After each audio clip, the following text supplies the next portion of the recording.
नमस्कार विद्यार्थी मित्रों, चेप्टरनी अंदर आगळ छे आपणे अभ्यास करीए कोष चक्र। काले छे कोष चक्रनी थोड़ी प्रस्तावना छे एनो अभ्यास कर्यो।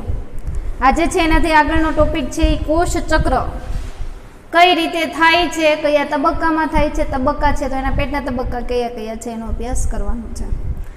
सौथी पहेला जे कोष चक्र छे तो कोष चक्र छे तो एनी सामान्य माहिती हूँ तमने आपू तो शुं शुं थाय।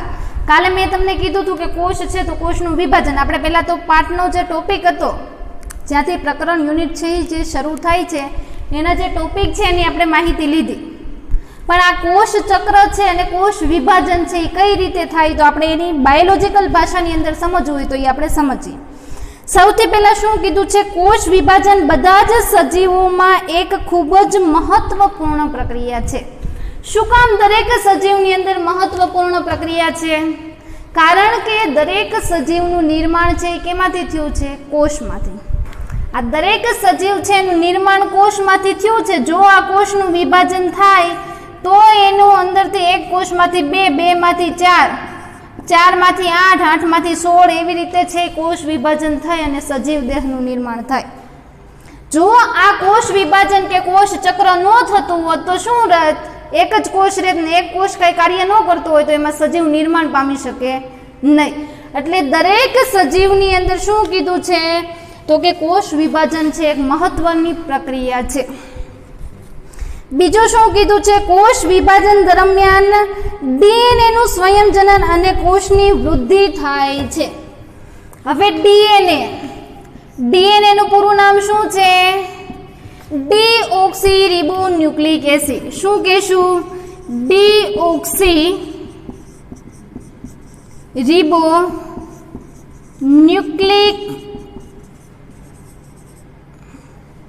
न्यूक्लिक एसिड शुं छे तो के आपणी अंदरनुं आनुवंशिक द्रव्य छे। तमने कोई पूछे के आपणुं आनुवंशिक द्रव्य शुं छे तो शुं आवशे? डीएनए। डीएनए नुं पूरुं नाम पूछाय तो डीऑक्सीरिबोन्यूक्लिक एसिड। बराबर, आ याद राखवानुं छे। शुं कीधुं छे तो के डीएनए नुं स्वयंजनन। स्वयंजनन એટલે શું? આપણે એવું કહીએ છીએ કે વનસ્પતિ છે એ કેવું છે તો કે વનસ્પતિ છે એ પોતાનો ખોરાક કેવી રીતે બનાવે છે? પોતાની જાતે બનાવે છે। એટલે એવી વનસ્પતિને આપણે કેવી કહીએ છીએ? સ્વયંપોષી વનસ્પતિ કહીએ છીએ। स्वयं એટલે શું? પોતાની જાતે જ પોતાનું પોષણ મેળવે છે એટલે આપણે એને શું કહીએ છીએ? સ્વયંપોષી। એવી રીતે ડીએનએ છે એ પોતાનામાંથી જ શું નિર્માણ કરે છે તો કે ડીએનએ પોતાનામાંથી જ પોતાના જેવું ડીએનએ નિર્માણ કરે છે। એની અંદર એવી કેપેસિટી છે કે જે પોતે છે એની પોતાના જેવું જ ડીએનએ છે એનું નિર્માણ થાય તો એ પ્રક્રિયાને શું કહેવાય? સ્વયંજનન। શું કહેશું? डीएनए मांथी ज डीएनए निर्माण पामे तो आपणे एने शुं कहेशुं? डीएनए नुं स्वयंजनन। बराबर, आ दरेक डीएनए ने एनी शुं होय छे? खासियत जोवा मळे छे। दाखला तरीके हूँ डीएनए दोरूं छुं, आ डीएनए मैं दोर्युं। आ नीचेनी जे बे श्रृंखला छे, आ एक अने आ बीजी, आ बंने श्रृंखला छे पोतानामांथी पाछुं नानुं बाळ डीएनए बनावी शके छे। विकास जेम जेम थते एम मूळ डीएनए थी केवुं थई जशे? छूटुं पड़ी जशे। એટલે જે આ એક ડીએનએ હતું એમાંથી કેટલા બાળ ડીએનએ બન્યા? 2 બાળ ડીએનએ બન્યા। એટલે આ ડીએનએ માંથી જ ડીએનએ નું નિર્માણ થાય એને શું કહેવાય? ડીએનએ નું સ્વયંજનન। આ પ્રોસેસ યાદ રાખવાની છે। આ તમારે ભણવાનું આવશે પણ 12મા ધોરણમાં આખું ચેપ્ટર છે। અત્યારે તમારે ખાલી માહિતી યાદ રાખવાની છે કે ડીએનએ માંથી જ પોતાના જેવું કોપી ટુ કોપી ડીએનએ કરવાની પ્રક્રિયાને શું કહેવાય? ડીએનએ નું સ્વયંજનન। तो शुं कीधुं छे? डीएनए नुं स्वयंजनन अने कोषनी वृद्धि सतत चाल्या करे छे। हवे जो आ कोष छे तो कोषनी वृद्धि थवी पण जरूरी छे। आ कोष डेवलप थयो, धीमे धीमे एनी अंदर छे कोष केंद्र डेवलप थयो, कोष रस डेवलप थयो, समय जता एनी अंदर जुदी जुदी अंगिकाओए कार्य कर्युं, पछी कोष धीमे धीमे घरडो थतो जशे એટલે કે મૃત થવા તરફ જશે। કોષનું આયુષ્ય હોય જેમ આપણે મનુષ્યના રક્તકણો છે રુધિરની અંદર तो मनुष्यना रक्तकणों आपणे जोईए तो 120 दिवस छे एनुं आयुष्य छे। 120 दिवस पछी शुं थई जाय छे? मरी जाय छे, मृत्यु पामे छे। एवी रीते दरेक कोषने पोतानुं आयुष्य होय। આ દાખલા તરીકે કોષ છે તો હવે એ ઘરડો થઈ ગયો છે એટલે એની અંદરથી શું થશે તો કે એ કોષ મૃત થાય પહેલા એ કોષ પહેલામાં જ્યારે મૃત થાય એ પહેલા એની અંદરથી 2 બાળકોષોનું નિર્માણ થતું હશે, પછી આ જે ઘરડો કોષ છે એ મૃત થઈ જાય પણ એની અંદરથી 2 બાળકોષનું નિર્માણ થયું ને. આપણી પેઢીમાં આપણા દાદા વયા ગયા પણ એના સંતાનો છે એટલે હજી પેઢી ચાલે છે, એમાં એની જેવું કામ છે. આ કોષ વયો ગયો પણ એના પેઢીના કોષો છે એ શું છે જીવંત છે. એટલે કોષ છે એ સતત વૃદ્ધિ એટલે શું ગઈકાલે મેં તમને વૃદ્ધિ અને વિકાસ કીધો હતો. વૃદ્ધિ છે એ જીવન પર્યંત ન ચાલી શકે, જીવનના કોઈ તબક્કામાં જ હાલે. એટલે આ કોષનું કોષ વિભાજન છે અમુક અંગો માટે કેવું હોય સીમિત હોય, અમુક માટે સતત કાર્ય હોય. દાખલા તરીકે આપણી જીભમાં કાંઈ પણ ઈજા થઈ છે તો આપણા જીભના કોષો છે એ જોજો ઝડપથી કોષ વિભાજન ધરાવે છે. એટલે કે આપણી જીભમાં ઈજા થઈ હોય ને તો 1 થી 2 દિવસમાં આપણી જીભ છે એ રિકવર થઈ જશે. શું કામ? કારણ કે એની અંદર કોષ વિભાજનનો દર વધુ છે. મૃત થયેલા કોષો એ ઝડપથી કોષ વિભાજન કરી અને કોષો છે એની સંખ્યા વધારી દે છે. એની સામે તમે દાખલા તરીકે કોઈ અહીંયા હાથમાં કે પગમાં ઘા વાગ્યો હોય તો એને રૂચાતા છે 10 થી 15 દિવસ લાગે છે. શું કામ? ત્યાં કોષ વિભાજનનો દર કેવો છે? ધીમો ચાલે છે એટલે. બરાબર. પછી શું કીધું છે તો કે કોષ વિભાજન ડીએનએનું સ્વયંજનન અને કોષની વૃદ્ધિ એ એકબીજા સાથે સંકલિત રીતે યોગ્ય વિભાજન અને બાળકોષોનું માતૃકોષ જેવું જ જનીન સંકુલ ધરાવતા સંતતિ કોષોના નિર્માણને સૂચવે છે. શું કીધું? દાખલા તરીકે મમ્મી અને પપ્પા તરફથી જે દ્વિકીય કોષ બન્યો છે આપણે એને શું કહીએ છીએ? T2N, જેને આપણે કેવો કોષ કહીએ? માતૃકોષ. એટલે આપણા માતૃકોષમાંથી બનેલો છે.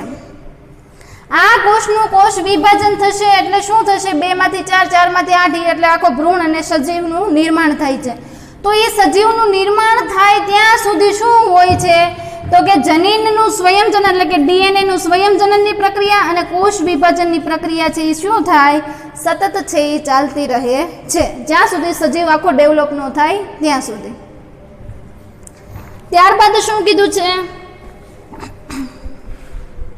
તો કે આ જે કોષો છે એ નિર્માણ થાય છે ત્યારે કોષ દ્વારા જનીન દ્રવ્યનું શું થાય છે? દ્વિગુણન. દ્વિગુણન એટલે હું બેવડાવવું. દાખલા તરીકે આ ડીએનએ છે તો ડીએનએ નું બેવડાયના એટલે એક ડીએનએ માંથી કેટલા બની ગયા? 2. આ પાછા ધીમે ધીમે મોટા થશે, આની શૃંખલા મોટી થશે એટલે પાછા એના એમાંથી કેટલા બનશે? 2 બનશે. પાછા બીજા છે એમાંથી એટલે આ એક છે એમાંથી 2 બન્યા. હવે આ 2 માંથી કેટલા બને?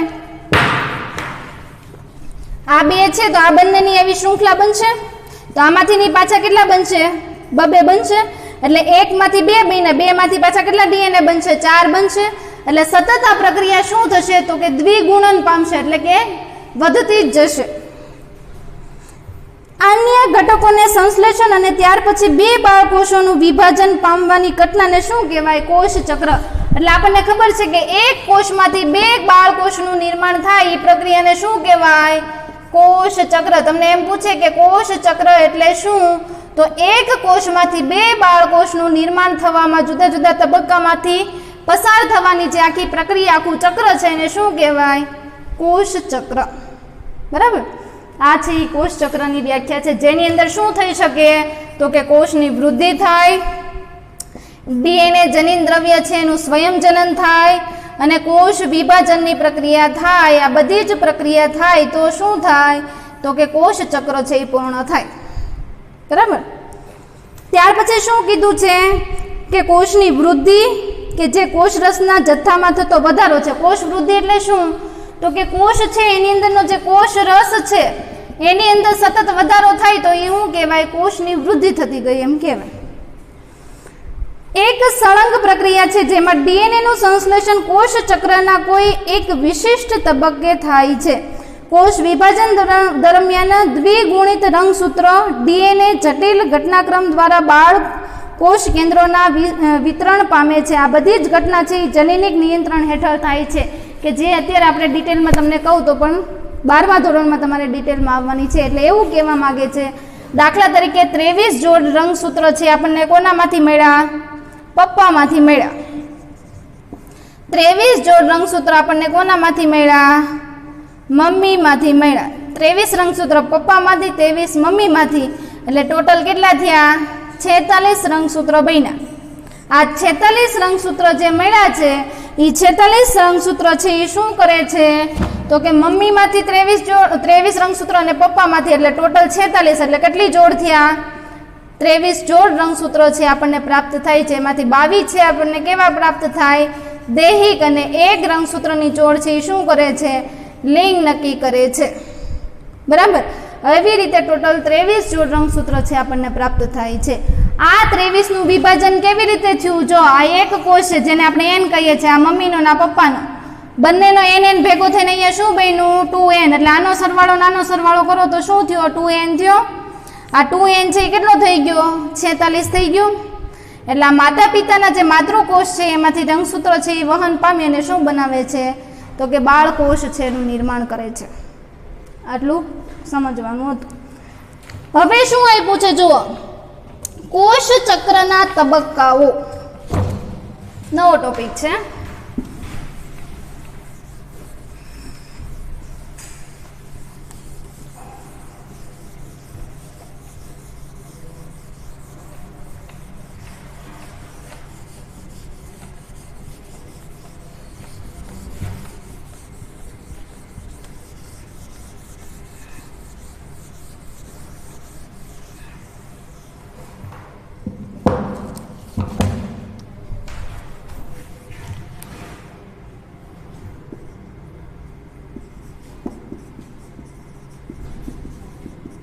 હવે કાલે આપણે કોષ ચક્ર છે એ દોર્યું હતું, તમને હોમવર્કમાં પણ આપ્યું હતું. ફરીવાર આપણે ડ્રો કરીએ છીએ.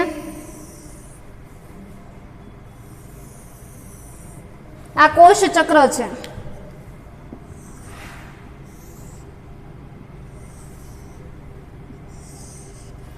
ટોટલ કોષ ચક્ર છે કેટલા તબક્કામાં વિભાજિત થયેલું છે 4 તબક્કામાં. કયા કયા? G1, S, G2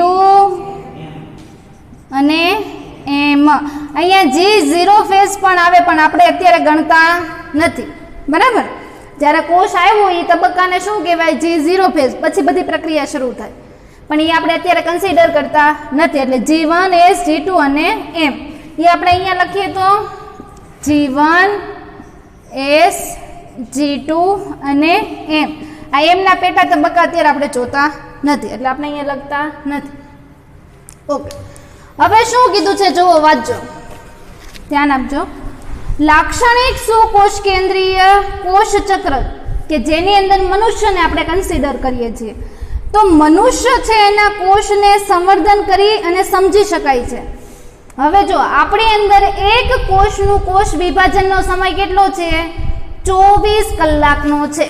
એટલે શું તો કે આ જે એક કોષ છે એમાંથી જે 2 કોષ બને છે, વિભાજનની પ્રક્રિયા થાય છે, જેને આપણે શું કહીએ છીએ કોષ વિભાજન. આ કોષ વિભાજન છે એ મનુષ્યની અંદર આ એક કોષમાંથી 2 કોષ બનવાની પ્રક્રિયા છે એ કેટલા સમયની અંદર થાય છે 24 કલાકમાં થાય છે. 24 કલાક બાદ એક કોષમાંથી કેવા 2 કોષો બને છે, જેને કોષ વિભાજન કહેવાય. આ મનુષ્યમાં કીધું. હવે ઈસ્ટ છે,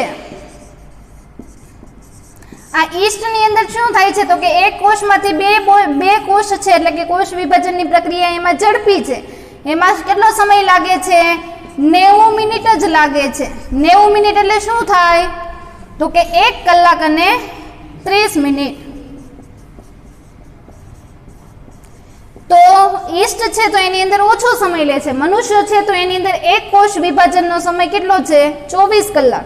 તો ઈસ્ટમાં એની કરતાં ઓછો છે, એટલે કે 90 મિનિટ, 1 કલાક અને 30 મિનિટ.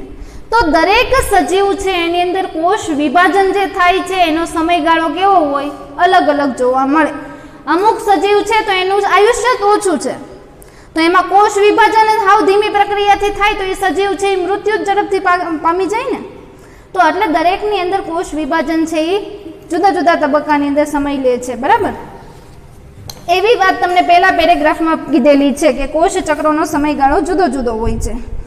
ત્યારબાદ શું કીધું છે, કોષ ચક્ર છે એને મુખ્ય 2 તબક્કામાં વિભાજિત કરેલા છે. હવે જો આ તો આપણે નામ આપેલું જ છે, પણ હવે આપણે અહીંયા જોઈએ કોષ ચક્ર છે એને મુખ્ય બે તબક્કામાં વિભાજિત કર્યા છે. પહેલું શું છે? આંતરાવસ્થા. અને બીજો કયો તબક્કો છે? એમ તબક્કો. હવે જે આંતરાવસ્થા છે, આ આંતરાવસ્થા છે એને કેટલા ભાગમાં વિભાજિત કરી છે? તો કે એના જુદા જુદા કેટલા તબક્કા જોવા મળે છે? તો કે 3 તબક્કા, G1, S અને G2. કયા કયા છે? G1, S અને G2. તો તમે આવું કહી શકો કે અહીંયા આજે G1 થી શરૂ કરી અને G2 સુધીનો અહીંયા સુધીનો તબક્કો છે, એ તબક્કાને આપણે કઈ અવસ્થા કહી શકીએ? આંતરાવસ્થા કહી શકીએ. બરાબર. આ જે એમ તબક્કો છે એ તો અલગથી છે જ તે. તો તમે શું કહી શકો? તો કે કોષ ચક્ર છે એને આપણે પહેલા 4 તબક્કા કીધા હતા, પણ હવે આપણે શું કહીશું? તો કે કોષ ચક્ર છે એને મુખ્ય કેટલા તબક્કામાં વિભાજિત કરવામાં આવે છે? 2.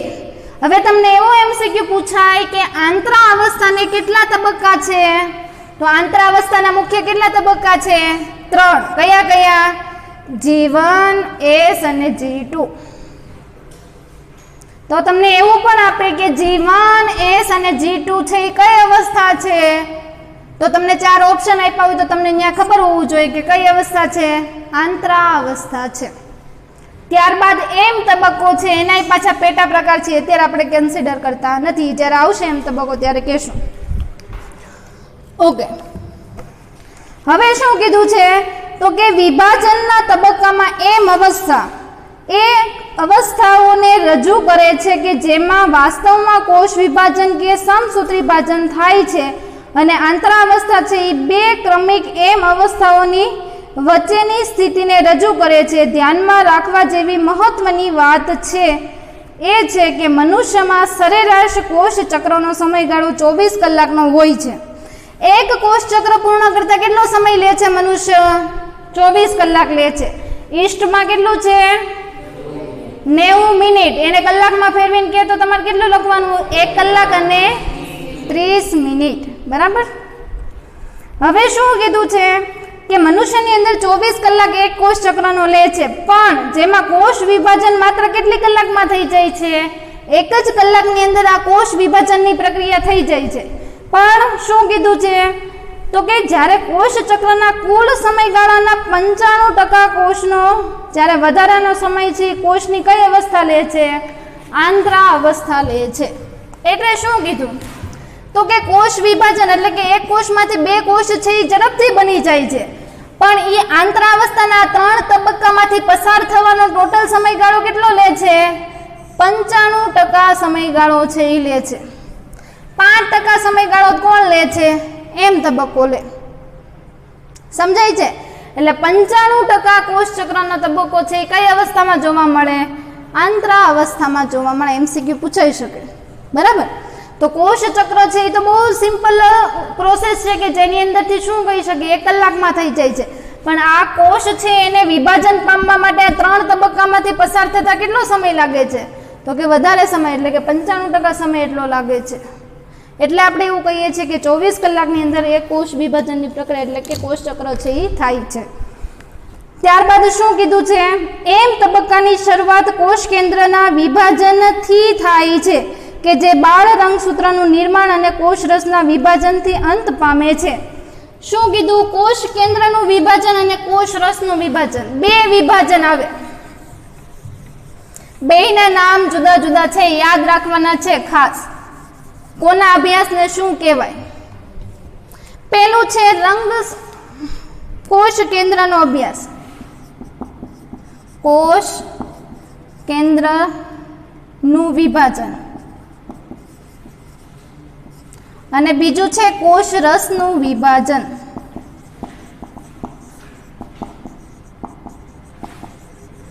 ઓકે. કોષ કેન્દ્રના વિભાજનને શું કહેવાય અને કોષ રસના વિભાજનને શું કહેવાય? કોષ કેન્દ્રનું જે વિભાજન છે એને કેરિયોકાઇનેસિસ તરીકે ઓળખવામાં આવે. શું કહેશું? કેરિયોકાઇનેસિસ. જ્યારે કોષ રસનું વિભાજન હોય તો એને સાઇટોકાઇનેસિસ કહેવાય. શું કહેવાય? સાઇટોકાઇનેસિસ. આ યાદ રાખવાનું છે. તમને પૂછાય કે કાઇનેટિસ એટલે કાઇનેસિસ એટલે શું? તો શું કહેશો? તો કે કોષ રસનું વિભાજન છે, કોષ કેન્દ્રનું વિભાજન છે, બંનેનું વિભાજન છે કે એક પણ નથી? તો તમને ત્યાં ખ્યાલ હોવો જોઈએ કે કેરિયોકાઇનેસિસ છે એટલે શું થશે? કોષ કેન્દ્રનું વિભાજન. સાઇટોકાઇનેસિસ એટલે શું થશે? કોષ રસનું વિભાજન. આ યાદ રાખવાનું છે. એટલે એની અંદર શું કહેવા માંગે છે કે એમ તબક્કાની શરૂઆતમાં કોષ કેન્દ્રનું વિભાજન થાય છે. એટલે કે એમ તબક્કો જ્યારે શરૂ થશે ત્યારે સૌથી પહેલું આપણે લખ્યું હતું કોષ કેન્દ્રનું વિભાજન. જોજો તમે, ગઈકાલે મેં કીધું હતું, ત્યાં લખેલું છે કોષ કેન્દ્રનું કોષ રસનું વિભાજન. ત્યારબાદ રંગસૂત્રની અંદર કોષ રસનું વિભાજનથી અંત પામે છે. આંતરા અવસ્થાને વિશ્રામી અવસ્થા પણ કહે છે. એટલે શું છે? તો કે ધીમી પ્રક્રિયા છે એટલે એને શું કહેવાય છે? વિશ્રામી અવસ્થા પણ કહેવામાં આવે છે. આ યાદ રાખવાનું છે કે કોષ વિભાજનની કઈ અવસ્થાને વિશ્રામી અવસ્થા કહેવાય? આંતરા અવસ્થાને. ત્યારબાદ શું કીધું છે? આ સમય દરમિયાન કોષ એ ક્રમબદ્ધ રીતે કોષની વૃદ્ધિ અને ડીએનએનું સ્વયંજનન બંનેમાંથી પસાર થઈ વિભાજન માટે તૈયાર થાય છે, જે આંતરા અવસ્થાની બીજી 3 ઉપ તબક્કાઓમાં વહેંચવામાં આવે છે. એ આપણે જોઈ ગયા. આંતરા અવસ્થાના મુખ્ય કેટલા તબક્કા છે? 3. G1, S અને G2. હવે G1 છે એ આપણે પછી જોઈએ. પહેલા હું તમને કહી દઉં. આપણે કીધું તે મમ્મીમાંથી 23, પપ્પામાંથી 23, ટોટલ કેટલા રંગસૂત્રો છે? 46. આ 46 રંગસૂત્રો વાળો કોષ આપણી અંદર છે. આપણો કોષ છે. હવે આ કોષનું હવે વિભાજન થાય તો શું થશે? તો કે રંગસૂત્રની સંખ્યા કેટલી છે? 46 છે. કોષનું કોષ વિભાજન થશે એટલે શું થશે? બંનેની અંદર સરખા પ્રમાણમાં રંગસૂત્રનું વિભાજન થાય. દાખલા તરીકે 46 છે તો બંને જે કોષ બનશે, એક કોષમાંથી 2, એની અંદરનું વિભાજન કેવું થશે? 23 રંગસૂત્રો આમાં અને 23 આમાં. બંનેની અંદર જે જનીન દ્રવ્ય છે એનું વહેંચણી છે એ કેવી થશે? સરખી. આ યાદ રાખવાનું છે. એટલે કે બંનેની અંદરનું જે રંગસૂત્ર દ્રવ્ય છે એનું વિભાજન કેવું થશે? સરખું થશે. હવે આ 2 માંથી 4 બન્યા તો એ 2 માંથી 4 માં કેવું થશે? તો કે 23 જ બધામાં આવશે. પછી હવે 23 ના પાછા ન્યા શું થાય? નહીં થાય 11.5 11.5 થાય નહીં, કારણ કે જનીન દ્રવ્ય પોઈન્ટમાં કોઈ દિવસ જોવા મળે નહીં, એ જોડીમાં છે. બરાબર? એટલે આ 46 નું વિભાજન થઈને શું બન્યું? 23 અને 23 નું વિભાજન થઈને શું બને? 23 જ બનશે. બરાબર? એટલે આપણે અહીંયા આવું કહી શકીએ, આ 2n છે, 2n આપણને ખબર ને 2n બને છે, 23 મમ્મીમાંથી ને 23 પપ્પામાંથી, એટલે 46 વાળો 2n કોષ બને આપણો. આ 2n છે એ વિભાજન પામે તો શું બને? nn બને. અને nn નું વિભાજન થાય એટલે બધા કેવા હશે? nn પ્રકારના જ કોષ મળે. આ વિભાજન જે એક જ સરખા પ્રમાણમાં જનીન દ્રવ્યનું વિભાજન થાય છે એટલે આને શું કહેવાય? સમસૂત્રી ભાજન. એ તમારે આવશે લખવાની કે એવું કાંઈ કરવાની જરૂર કોઈને છે નહીં. શું કામ? સમસૂત્રી ભાજન. આપણે આખો મુદ્દો છે એ ડિટેલમાં ભણવાનો છે. પણ આ એક કોષમાંથી 2 કોષો કે જેનું જનીન દ્રવ્ય છે એક સરખા ભાગમાં વિભાજિત થાય છે એટલે આપણે એને શું કહીએ? સમસૂત્રી ભાજન. સમ એટલે સરખું, સૂત્રી ભાજન એટલે કે વિભાજન છે એ કેવું થાય છે? સરખા પ્રમાણમાં થાય છે. કોનું? રંગસૂત્રનું, જનીન દ્રવ્યનું, કોષ રસનું, બધાનું. એટલે આપણે એને શું કહીએ? સમસૂત્રી ભાજન. ભાજન એટલે વિભાજન થવું. બરાબર? આ યાદ રાખવાનું છે. તો આપણે આજે શું જોયું? કોષ ચક્ર છે એની અંદર કોષ ચક્રના વિવિધ તબક્કાઓ.